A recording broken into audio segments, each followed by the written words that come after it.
네, 오늘 나와주신 두 분 소개해 드리죠. 임주아 와운의 파트너 멘토 나오셨고요. 이상로 와운의 파트너 멘토 같이 하겠습니다. 제가 앞서도 훈풍이 좀 반도체 쪽으로 불고 있다라고 말씀을 드렸는데 이게 이제 추세적으로 가야 되지 않겠습니까? 4월, 5월을 주도할 게 과연 반도체일 것이냐 여기에 대한 의견이 분분할 것 같은데 오늘 나와주신 두 분에게 의견을 좀 묻겠습니다. 임주아 멘토부터 먼저 하실까요? 이제 반도체가 움직이게 된 가장 큰 이유는 네. 사실 뜻밖의 정책북에서도 잘 없었던 대규모의 용인 반도체 클러스터가 이제 바람이 불면서 이게 테마형으로도 가면서도 이제 3분기 때 실적 개선에 대한 기대감이 작년 하반기부터 있었거든요. 1분기, 2분기는 안 좋을 텐데 3분기부터는 개선될 수 있다라는 얘기랑 그다음에 또 금리 인상 시즌이 사실은 내년 한 5, 6월까지도 갈 수도 있지만 지금 자꾸 기관이나 은행들의 어떤 부실함 이 이슈 때문에 1월로 좀 당겨질 수도 있다. 종료 시점이 당겨질 수 있다라는 얘기가 이제 혼조가 되면서 이 분위기가 조금 반도체 쪽으로 이동하는 것도 있는 것 같습니다.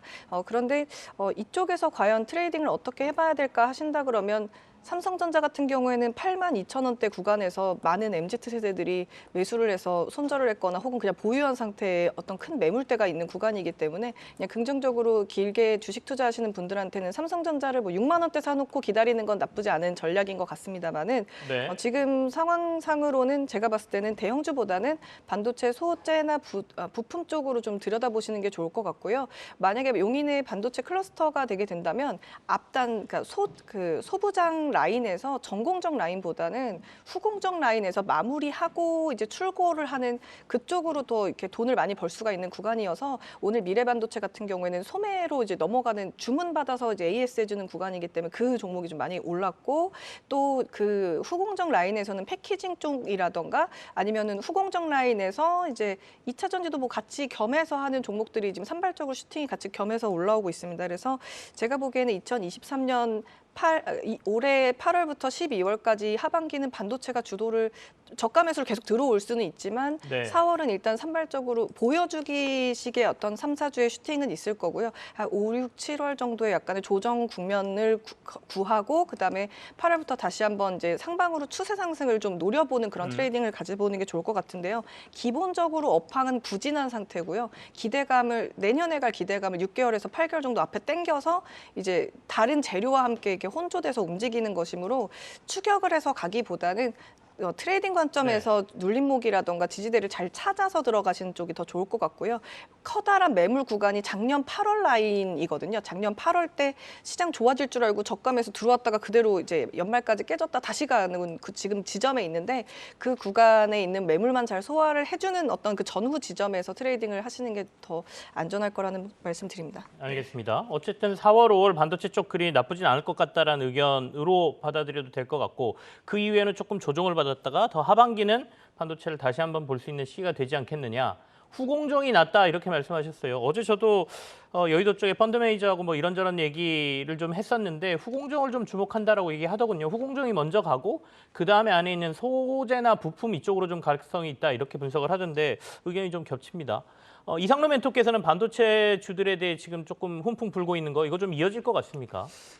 우선은 지금 현재 훈풍이 불어오고 있는 이유를 우리가 한 두 가지 정도로 압축해서 볼 수 있는데요. 네. 첫 번째는 이제 하반기 수요가 다시 한 번 더 증가할 것이라는 기대감입니다. 뭐 일단 마이크론 테크놀로지에 대한 실적이 어닝 쇼크를 기록했습니다. 그럼에도 불구하고 하반기에 다시 한번 수요가 늘 것이라는 부분 자체의 이유가 뭐냐면 결국엔 지금 시장의 AI라든지 로봇에 대한 부분 자체가 확대가 되고 있고 반도체에 대한 수요도 이제는 살아날 수밖에 없다라는 부분이거든요. 실제로 이제 반도체에 대한 가격대를 우리가 DDR4나 DDR5 램에 대한 가격을 보면 12월 달에 저점을 찍고 난 다음에 다시 한번 1월부터 올라오는 모습을 보이다가 최근에 다시 한번 더 12월 달 가격대까지 빠져버렸습니다. 하지만 지금 현재가 바닥이 아니라 이제 현재 구간 자체가 바닥을 확인하는 과정이라고 지금 시장은 판단하고 있는 거고 그렇다 보니 지금 하반기에는 다시 한 번 더 이런 수요가 확대될 가능성이 훨씬 더 높지 않겠나 중국도 살아나고 있지 않냐라는 부분으로 지금 시장은 얘기를 하고 있는 거고요. 그리고 두 번째는 우리가 이 시장에 대한 유동성의 변화를 꼽을 수 있는데요. 우선은 지금까지는 계속적인 금리 인상을 함으로써 유동성이 축소되는 구간이었다면 지금은 추가적인 금리 인상을 하더라도 한 번 내지 또는 할 수 없는 상황이 될 수밖에 없다라는 시장은 판단을 하고 있다는 거죠. 그렇다 보니까 유동성이 지금과는 동일하거나 또는 유동성이 증가하는 측면으로 바라봤을 때 그럼 이런 유동성이 증가했을 때 과연 사람들이 어디에 투자할 것인가라는 그런 기대감 자체가 글로벌적인 부분 자체에서 네. 반도체 쪽이 좀 더 쏠리고 있다라고 볼 수 있는 부분입니다. 다만 이제 현재 시장에서 한 가지 변수가 있다면 이런 유동성에 대한 확대 기대감이 가지고 있는 가운데 다른 한편으로는 우리가 그 실리콘밸리 은행에 대한 파산 이후에 추가적인 은행들에 대한 잠재적인 파산 가능성이 4월 달 CPI가 발표되고 난 다음에는 좀 더 커질 수 있다는 거거든요. 그래서 그런 변수만 아니라면 충분히 반도체 관련된 기업들의 반등 가능성이 있고 다만 오늘 시장 자체를 어제보다 좀 더 눈여겨봐야 되는 것은 어제까지는 기관에 대한 매수가 들어오면서 저가 매수에 대한 부분을 우리가 해석을 했다면 오늘은 외국인들에 대한 매수가 투입되면서 지수까지 함께 올라오는 그런 상황이 연출될 수 있다는 거죠. 그런 측면을 본다면 이런 반도체주들에 대한 상승 자체는 쉽게 꺼질 수 있는 흐름은 아니라고 보고 지금까지 수급에 대한 쏠림이 2차 전지 쪽에 90, 그리고 AI 지금 로봇 쪽에 10 정도가 쏠려 있던 상황이었다면 지금 2차 전지에 대한 수급 쏠림화가 완화되면서 나머지 부분 바로 반도체라든지 또는 낙폭과대 종목군들에 대해서 일부 20, 30 정도가 들어오는 상황들이 나타나고 있기 때문에 자연스럽게 지금 현재 시장이 순환매 양상이 도는 과정들이 풀이될 수 있다고 판단합니다. 이상로 멘토께서도 반도체 괜찮다라는 말씀이세요. 네. 자, 어쨌든 간에 오늘 앞서 말씀해 주신 것처럼 소폭이긴 하지만 외국인의 매수가 조금 있습니다. 지수도 올라가고 있고요. 자, 그렇다면 이상로 멘토께서도 비슷한 의견이십니까? 삼성전자하고 SK 하이닉스보다는 부품이라든지 소재, 반도체 이쪽으로 보는 게 나은가요? 삼성전자를 사셔야죠. 일단 삼성전자를 네. 사는 게 낫겠다. 맞습니다. 개인 투자자분들은 힘들고 어려울 땐 삼성전자가 맞다고 보고요. 잠시 제가 지금 그 패키징에 대한 부분 잠깐만 한번 간단하게 설명을 한번 네네. 드리면 지금 이제 얘기가 나오는 것이 고성능 패키징 기술에 대한 얘기가 나오면서 그런 패키징 관련된 기업들, 파운드리 관련된 기업들이 상승을 하는데 이 상승세에 좀 더 이어질 가능성이 있다고 보고 다만 우리가 개념 정리가 좀 필요해요. 지금까지 이제 패키징이라고 하는 것은 우리가 이제 반도체 칩이라는 게 있으면 패키징은 이제 연결해주고 포장해주는 작업을 하는 걸 패키징이라고 하거든요. 그런 칩 두 개가 이렇게 떨어져 있는 상황이 있는 거 이건 일반적인 패키징입니다.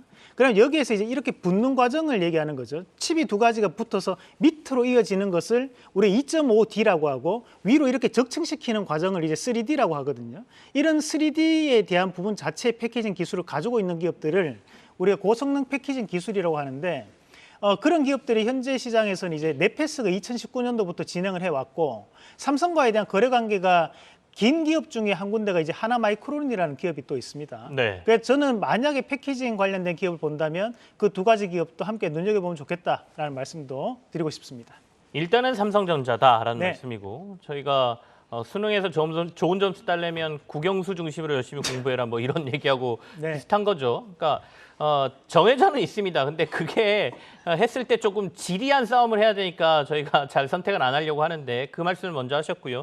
그리고 나서 하나마이크론하고 네페스 후공정 쪽에서 패키징 쪽에 좀 주목하자 이렇게 말씀하셨으니까 참고하십시오. 사실 우리나라 기업들이 반도체에서 소부장에서 강한 쪽이 패키징입니다. 그러니까 소재 쪽은 대부분 일본이고요. 장비는 미국이거든요. 그리고 그나마 후공정이 우리나라와 굉장히 경쟁력이 있는 부분이어서 일단은 먼저 후공정 쪽에 관심을 갖는다 이렇게 보시면 되겠습니다. 자, 오늘 어쨌든 반도체 쪽 괜찮습니다. 자, 두 번째 이슈로 가죠. 두 번째 이슈는 2차 전지죠. 2차 전지가 아까 말씀하신 대로 수급의 90%를 가지고 있다가 이걸 조금 떼내줘서 반도체로 보내고 나머지가 2차 전지주에 아직도 남아있다라고 보면 이 2차 전지는 어떻게 될 것이냐. 가격 조정이 좀 크게 나올 것이냐. 아니면 기간 조정이 일어날 것이냐. 여기에 대한 얘기가 되겠습니다. 임주환 멘토 어떻게 보세요? 저는 사실 기간 조정, 가격 조정은 둘 다 나올 수 있다고 지금 판단이 되고요. 네. 사실 최근에 이제 리튬이 먼저 슈팅이 엄청 세게 저번 주부터 이번 주까지 연이어서 이제 상승을 하고 나서 조금 쉬어가는 국면이긴 합니다만은 최근에 AI가 상승했었던 것처럼 쉬지 않고 그냥 갈 수도 있냐 아니냐는 큰 변곡의 구간을 맞이를 하고 있습니다. 그래서 오늘 저는 사실 2차 전지들 중에서 이미 20%에서 40% 정도 이상 상승한 종목들에 대해서는 한번 정리를 얘기를 하고 다시 한번 기간 조정과 가격 조정을 보자고 이제 말씀을 드리고 나온 상황인데요. 제가 그렇게 생각했던 가장 큰 그러니까 뭐 SK 이노베이션 빼고 나머지만 정리를 좀 이렇게 했던 이유는 뭐냐면은 지금 중국에서 리튬 가격이 계속 떨어지고 있기 때문에 그 비싸게 팔아서 영업이익을 많이 남기기보다는 싸게 많이 팔아야 되는 그런 상황이 되었습니다. 그래서 대량화가 되어 있는 각각 소재의 공장들에게서만 돌아오는 신차가 나오는 뭐 GM이라던가 아니면 그 뭐 포드라던가 이런 데서 나오는 신차의 어떤 수율에 맞춰서 이제 매출을 낼 수 있게끔 받쳐주는 대량화가 되어 있는 소재 회사들 위주 중에서도 조금 덜 가 있는 종목을 봐야 되는 그런 상황이긴 하는데요. 덜 가 있는 게 정말 그냥 주목을 못 받아서 그런 건지 아니면은 그러니까 인기가 없어서 그런 건지 아니면은 부각이 안 돼서 그런 건지 아니면 내용이 안 알려져서 그런 건지를 잘 체크를 해서 이제 조금 팩트를 보고 가야 되는 시점인 것 같고요. 네. 제가 보기에는 지금 상황이 세 가지로 나뉘는 것 같습니다. 2차 전지가 기간 조정, 그 가격 조정을 받고 반도체와 신재생으로 잠깐 갔다가 다시 돌아올 것이냐 아니면 신재생과 반도체로 갔다가 반도체로 갈 것이냐를 놓고 있는 한 주기 때문에 이번 주는 사실 수급의 추이를 자세히 보아야 될 것 같고요. 사실상 돈이 들어오는 재료가 가장 많이 있는 건 2차 전지 쪽입니다. 뭐 예를 들면 미국의 그 세액 공제를 받게 된 걸 현금으로 받아서 매출로 잡을 거냐를 논하고 있는 게 이제 LG 에너지 솔루션이고 포스코 케미칼 지금 사명 변경 예전 그 포스코 케미칼하고 LNF는 추가 증설과 추가 수주를 지금 얘기를 하고 있는 상황이고 그것과 관련돼 있는 도소매 회사들 그러니까 판매처까지 쭉 연결돼 가지고 이것을 얼만큼 수혜를 볼 수 있는가 숫자를 계산하기 시작한 시점이 지금이거든요. 그래서 지금은 조금 추이를 좀 보고서 대응을 잘 하셔야 되고요. 들어갔다가도 어느 정도 손절을 잡고 움직이시지 않으면 안 되는 상황인 것 같습니다. 분명 저번 주나 이번 주는 아침 시초가에 그냥 들어갔어야 됐었지만 지금 조금 더 추이를 보면서 움직이시는 게 더 안전한 트레이딩이 될 것 같다는 말씀드립니다. 알겠습니다. 가격 조정이든 기간 조정이든 가능성은 좀 있어 보인다라는 얘기는 이제 위험 관리를 좀 하셔야 된다라는 얘기로도 들릴 수 있죠. 이상로 멘토께서는 2차 전지주들을 어떻게 보세요?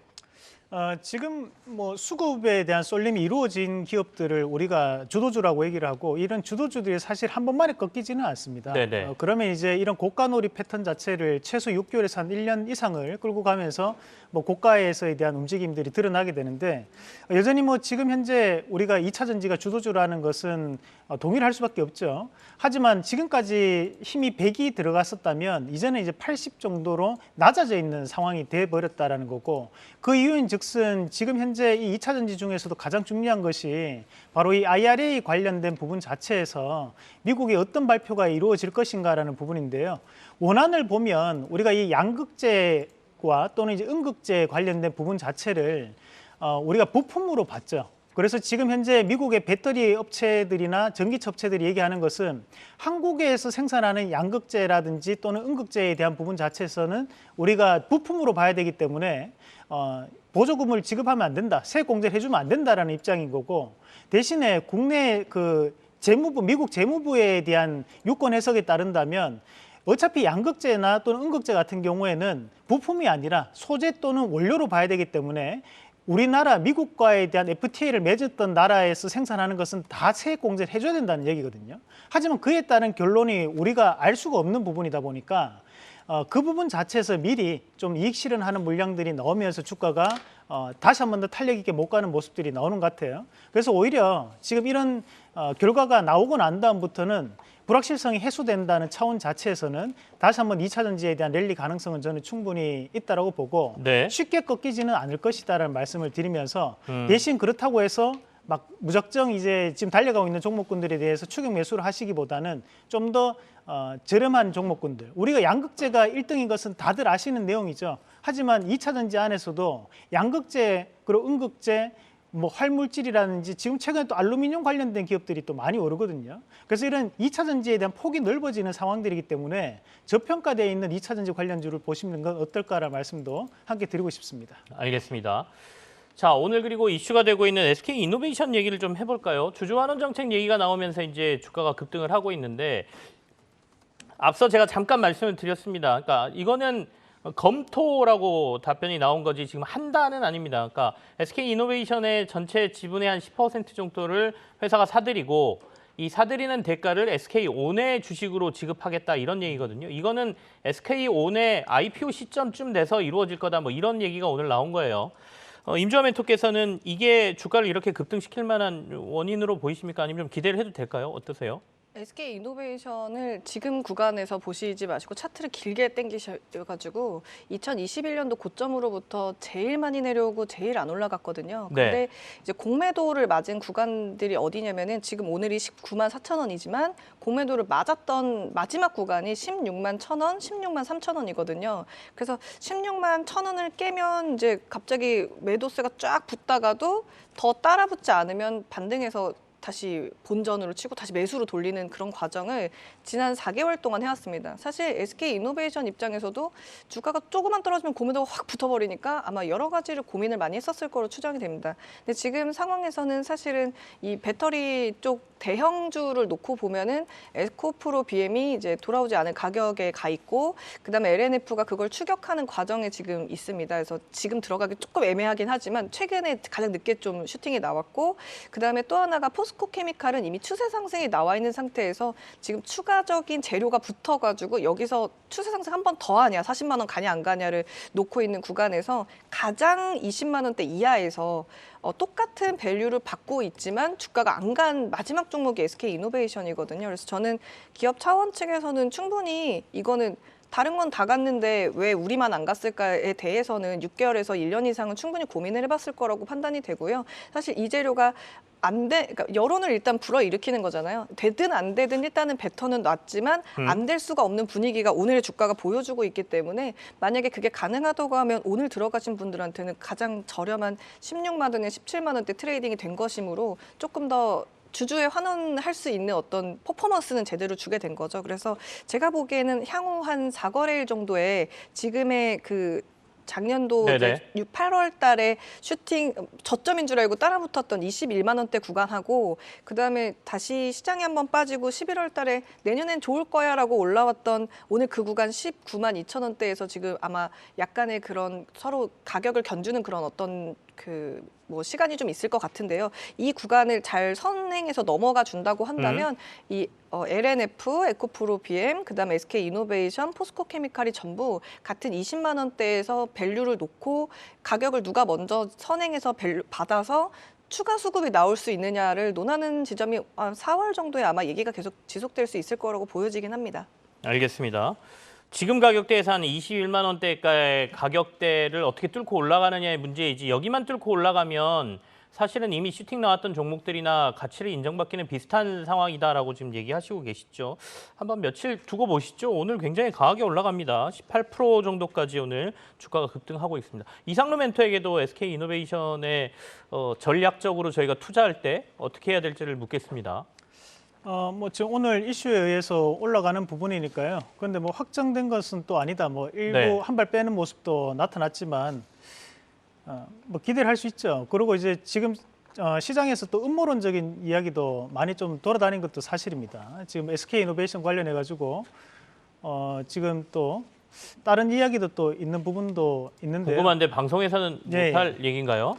아니죠. 네. 그렇다 보니까 지금 이 SK 이노베이션 같은 경우에 지금 현재 뭐 우리가 여론에 대한 우호적인 움직임을 좀 만들고자 하는 그런 여건도 일부 형성돼 있다라고 보고, 그 추정입니다. 그렇다 보니까 주가에 대한 부분 자체에서도 추가적인 상승 기조가 저는 유지될 가능성이 높다라는 말씀으로 드리겠습니다. 알겠습니다. 추가 상승 가능성이 좀 높다. 시장에서 돌아다니는 얘기가 꽤 많다라고 하셨는데 정확히 어떤 얘기인지는 모르겠습니다. 나중에 제가 듣고 말할 수 있으면 말씀드릴게요. 자, 다음 주제로 넘어가겠습니다. LB 인베스트먼트가 상장 이후에 급등하는 모양새인데요. 이 회사가 어떤 회사고 이제 들어왔으니까요. 또 저희가 관심 가질 만한 회사인지 한번 얘기를 좀 나눠보죠. 임주환 멘토께서 먼저 얘기하시겠습니까? 글쎄, LB 인베스트먼트가 그동안 투자했던 좋은 상품들이 유명한 게 많이 있습니다만은 아마 이상로 대표님 말씀해 주실 것 같고, 저는 그냥 한 가지만 말씀드리겠습니다. 그 마지막에 작년 5월에 투자가 되었던 피펫이라는 회사가 있습니다. 반려동물 헬스케어 회사인데 최근에 시리즈 B까지 거의 300억대 투자가 됐었고, 그 안에 LB 인베스트먼트 룸이 한 553억 정도 됩니다. 근데 제가 봤을 때는 이 피펫이 최근에 그 투자받은 돈을 다 쓰고 50억을 더 구해가지고 보험, 반려동물 헬스케어로는 돈이 안 되니까 보험을 하려면 자기가 갖고 있는 자기잔고가 50억 정도는 있어야 되거든요. 안 그러면 그 보험 상품을 열 수가 없으니까 보험사가 보험을 여는 게 아니라 반려동물 헬스케어가 보험 상품을 하겠다고 그 돈을 빌리러 다니고 있었기 때문에 제가 보기에는 그 돈을 빌리지 않았으면 LB 인베스트먼트 상장했을 때 이 정도 슈팅은 그러니까 리스크가 작은 리스크지만 뭐 어쨌든 날릴 수도 있는 돈이잖아요. 그래서 회수, 엑시트를 돈을 회수를 할 수 없을 수 있는 그런 투자도 좀 있었기 때문에 저는 LB 인베스트먼트는 그냥 여기서 적당히 탈출하시고 가시는 게 어떨까라는 생각이 들고요. LB 인베스트먼트 주관사 입장에서는 뭐 보호해수가 요즘은 보호해수가 뭐 1년 최대 주주 1년 잡고 또 그냥 두 번째 투자자 정도는 6개월 정도는 잡아야 거래소가 거래도 시켜주고 이렇게 상장도 시켜주고 또 주관사도 붙거든요. 근데 그런 조건을 맞추긴 했지만 네. 그래도 약간의 투자한 상품 중에 한 7, 80%는 매우 성공하신 건 분명하지만 최근에 들어갔던 거 몇 가지가 좀 걸리는 게 있어서 저는 네네. 여기서 그냥 마무리하시는 게 어떨까라는 말씀드리겠습니다. 추가적인 상승에는 제한이 좀 있을 것이다. 이런 전망이십니다. 자, 이제 상장할 때 가치를 어떻게 인정받고 들어오냐가 시장에서 그 이후의 흐름 굉장히 중요하거든요. 최근에 장이 그렇게 좋은 장세는 아니기 때문에 들어오는 IPO 종목들이 대부분 조금 약간 공모가를 낮춰서 들어온 성향이 있더라고요. 그렇다 보니까 들어오고 나면 주가가 좀 오르죠. 이상로 멘토께서는 LB 인베스트먼트 향후 주가 흐름이라든지 지금 전략적으로 저희가 어떻게 보면 좋을까요? 네, 우선 이제 LB 인베스트먼트 같은 경우에도 이 상장 시기에 조금 아쉬운 부분이 있는데요. 사실 이제 우리가 이런 투자회사, 뭐 벤처 투자회사 같은 경우에는 대부분 다 2021년도, 2020년도 상당한 수익을 냈었죠. 그만큼 이제 주식시장과에 대한 연동성도 많이 필요로 하고, 그리고 유동성이 확대되는 시장에서는 충분한 또 성과를 많이 나타내는 기업들이 많습니다. 실제로 이제 LB 인베스트먼트가 투자했던 기업들을 보면 우선 이제 펄어비스가 있고요. 네. 그리고 이제 무신사가 과거에 이제 스타일 쉐어라고 먼저 진행이 되었었는데 그 스타일 쉐어를 초기에 또 발굴을 해서 또 투자했던 걸로 유명하기도 합니다. 그리고 이제 툴젠이라는 기업도 있고 우리나라뿐만이 아니라 뭐 중국이라든지 미국에도 이런 투자를 이루어내고 있는데 사실 이제 2021년도 결산까지는 실적이 약 490억 정도가 나타났었어요. 하지만 작년 실적이 이제 190억으로 줄면서 약 3분의 1 정도가 줄어드는 모습도 보이기도 했습니다. 다만 지금 이제 LB 인베스트먼트 같은 경우에는 우리가 이제 이름 자체에서도 L자가 들어가는 것이 바로 이 범 LG 그룹이기 때문에 L자가 들어간다고 생각하시면 되는데 여기에 이제 대표이사분이 바로 구본천 씨라고 합니다. 그래서 그런 부분 자체가 지금 이 기업에 대한 재무구조적인 부분 자체는 안정적인 운영을 할 수 있는데 다만 지금 현재 시장에서 대부분의 이런 창투사라든지 벤처 캐피탈 업체들이 주가적인 움직임들이 좋지는 않거든요. 그만큼 2020년, 2021년도의 성과보다는 현재에 대한 성과가 조금 떨어지기 때문에 주가적인 부분에 바닥권력을 형성한다고 보고 대신 지금부터는 우리가 다시 한번 유동성에 대한 동결이라든지 다시 한번 유동성이 연말쯤에 확대될 수 있는 가능성이 시장은 기대감을 가지고 있는 상황들이기 때문에 저는 이대로 뭐 끝나지는 않을 것 같고요. 추가적인 상승 기조는 좀 더 이어지지 않을까 그렇게 기대를 하고 있습니다. 두 분의 의견이 살짝 다르십니다. LB 인베스트먼트가 상방으로 좀 제한이 있다라는 임주화 멘토 의견, 그다음에 이상로 멘토께서는 조금 더 갈 가능성이 있다. 더군다나 범 LG가에 소속된 벤처 캐피탈 회사이기 때문에 그런 영향력도 우리가 좀 생각을 해봐야 된다. 이런 말씀이세요. 그 전에 있었던 투자 포트폴리오도 꽤 괜찮고 성공적이었죠.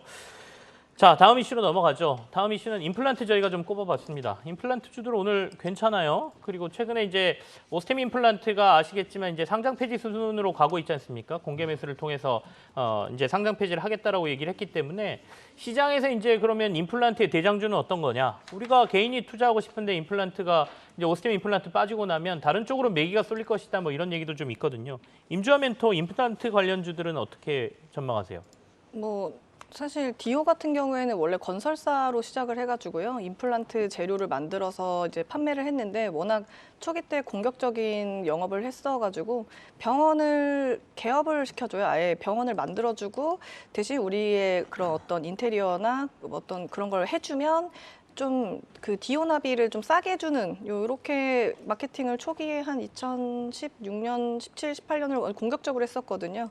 근데 그러고 나서 사실 오스테 임플란트나 덴티움, 디오가 셋이 국책 과제를 또 수행해가지고요. 네. 뭐 로봇 수술 이런 것도 벌써 한 6년 정도 전부터 계속 개발을 해오고는 있었었는데 그거에 대한 뭐 어떤 가시적인 게 리포트 상으로 나와 있진 않고 그냥 개발을 열심히 하고들 있었다. 뭐 이렇게 정리를 해볼 수 있을 텐데 저희가 할 수 있는 거는 원천이 건설이었던 회사였으나 어쨌든 오스템의 임플란트와 덴티움의 임플란트, 디오의 임플란트 세 가지가 모양 자체가 세 개가 다 아예 다르거든요. 구성 생김새가 다 다른데 그 중에서 이제 뭐 받으시는 분들이 가격적인 면에서 먼저 접근을 하시는 걸 텐데 사실 셋 다 뭐 피부나 뼈 이식 자체에 증착되는 데는 퀄리티는 거의 유사하거든요. 어느 게 더 좋다고 볼 수가 없죠. 다 괜찮기 때문에 네. 저희가 봤을 때 이제 매출액을 공격적으로 하는 거냐 아니면은 전문 경영이 전문 경영을 잘하는 거냐 이 두 가지를 놓고 본다면 둘 중에서는 덴티움 쪽이 조금 더 트레이딩 하시기에는 안전하실 수 있겠다라는 말씀을 드리고 가겠습니다. 임플란트 중에는 덴티움이 더 나은 것 같다 이런 말씀이시고 이상로 멘토는 어떻게 보십니까?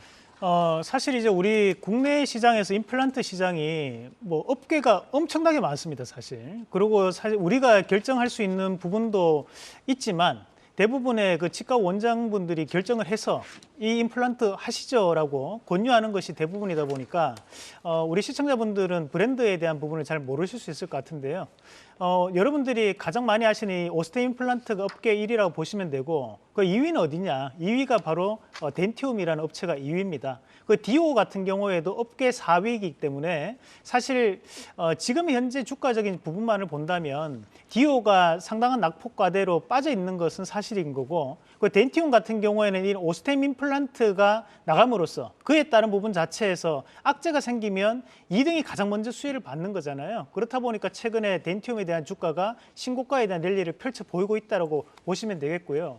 지금 덴티움이 얘기하고 있는 것이 과거 17년 동안에 대한 임상 데이터를 보유하고 있기 때문에 우리는 좀 더 안전하고 좀 더 유효성 있게 진행할 수 있습니다를 지금 얘기를 하고 있는 거기 때문에 최근에는 이런 덴티움에 대한 부분 자체에서 좀 더 점유율이 상향하는 그런 모습들이 나타나고 있는 것 같아요. 네. 지금 현재에 대한 측면을 보면 우리가 임플란트에 대한 인구도 늘어나고 있는 상황이지만 또 다른 한편으로는 우리가 소비 시장 자체, 코로나가 있었을 때는 치과에 가기가 조금 부담스러울 수 있는 부분도 있지만 최근에 이런 리오프닝 관련된 부분에서 또 임플란트 회사들이 바뀌어 나가는 시점이 나타나고 있고 정부에서 지금 발표했던 것이 5월부터는 심각 단계에서 좀 더 이 코로나에 대한 부분을 하향하겠다는 얘기를 하고 있는 상황이고 사실상 종료에 대한 부분도 얘기를 하고 있는 상황들이다 보니까 이런 임플란트 회사에 대한 추가적인 상승 자체 좀 더 이어가지 않을까라고 보고 저는 지금 이 상황에서는 덴티움을 좀 더 눈여겨봐야 된다는 말씀도 함께 드리겠습니다.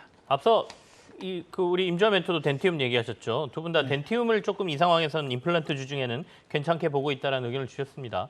자, 시장 이슈 여기서 마무리하고 두 분이 가져오신 관심주 확인해 보겠습니다.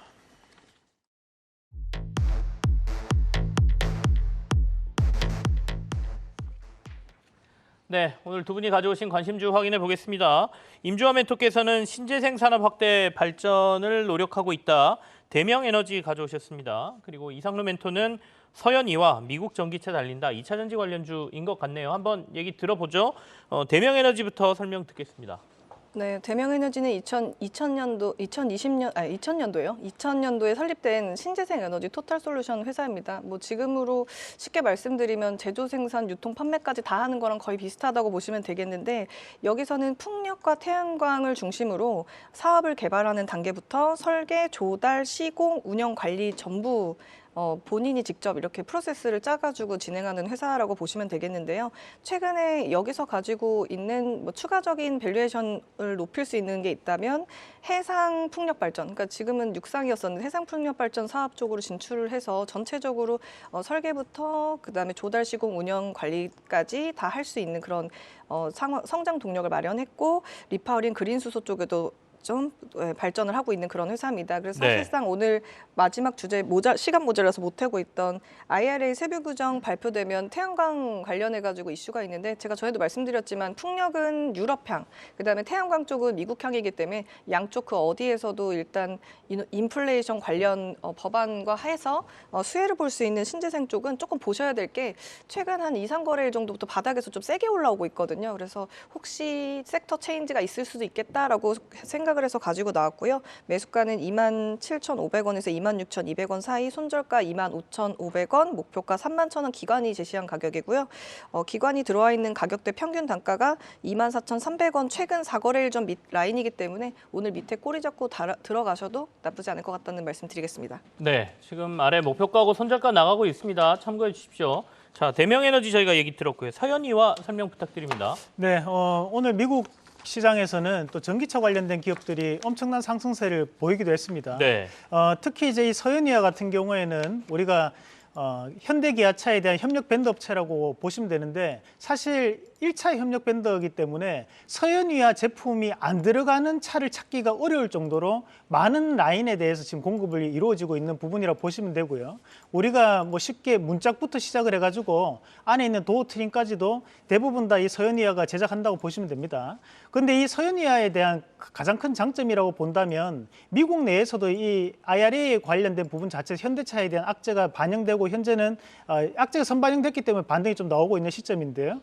대신에 서현이아는 엘라바마와 그리고 조지아 두 군데 다 공장을 지금 현재 가동하고 있는 상황이기 때문에 현지 생산에 대한 부분 자체를 고려해서 본다면 지금 충분히 서현이아에 대한 물량에 대한 증가 가능성도 눈여겨봐야 될 필요가 있다는 말씀도 함께 드리면서 1차적인 목표가는 상단에 있는 15,000원 밴드 제시해드리고 손절가는 하단에 11,900원, 그 신고가 랠리를 좀 더 이어갈 것이다라는 말씀으로 마무리하겠습니다. 알겠습니다. 서현이와 목표가 15,000원, 손절가 11,900원 제시해 주셨습니다. 오늘 두 분과는 여기서 마무리를 하죠. 임주화 멘토 그리고 이상로 멘토가 수고해 주셨습니다. 감사합니다. 네, 고맙습니다.